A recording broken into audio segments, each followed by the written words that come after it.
Good evening, everyone. My heart tells me that I would rather be living in my own home, in my hometown, said a 30-year-old Shehnaz who was forced to leave her home due to a sudden flood in a village in Bangladesh. Now, this is not an isolated incident. You will be surprised to know that in the year 2020, the number of people displaced by environmental disasters were 3 times more than those displaced by conflict and violence. So, environmental crisis is emerging as a key driver of population displacement as well as cross-border migration in the foreseeable future. However, the impacts of such environmental destruction are unequally distributed. And as a result of which, injustice is meted out to certain sections of the society, particularly the poor rural women of the global south. So here you can see the first framework is that of a vulnerability calculus, where factors like societal norms, gender discrimination, poverty, and population density play an important role in determining the position of these women in terms of risks in this calculus. And the second framework is that of the scales of migration.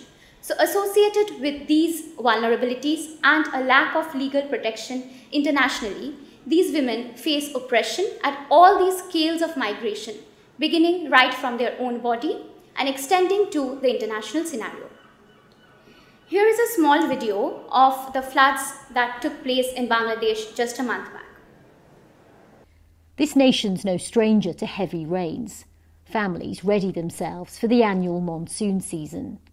But so far in June, Silet's had nearly double the rainfall it usually gets the entire month.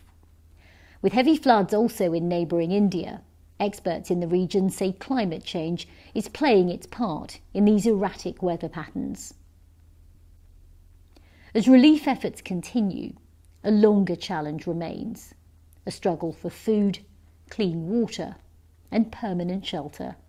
Rajini Vaidyanathan, BBC News, Delhi.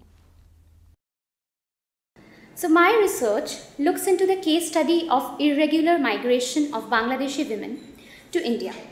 Bangladesh is one of the most disaster-prone countries of the world, and the Environmental Justice Foundation estimates that by 2050, 1 in every 7 people might be displaced due to environment-related factors.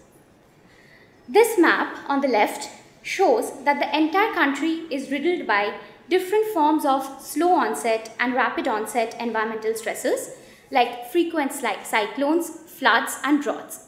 The map on the right hand side reveals the inundation of huge sections of the largest mangrove forest in the world, the Sundarban, as a result of sea level rise. Now these risks that we have been talking about, they get further aggravated because the majority of the population is completely dependent on environmental resources for their lives and livelihoods. Like I pointed out earlier, environment-induced migration is highly gendered. So amongst the 169 countries listed under UNDP, Bangladesh ranks very low at 133 in terms of the gender inequality index. And this can be attributed to factors like patriarchy, which dominates every aspect of the Bangladeshi life through systems like parda, restrictions in mobility, race, class and religion-based discrimination.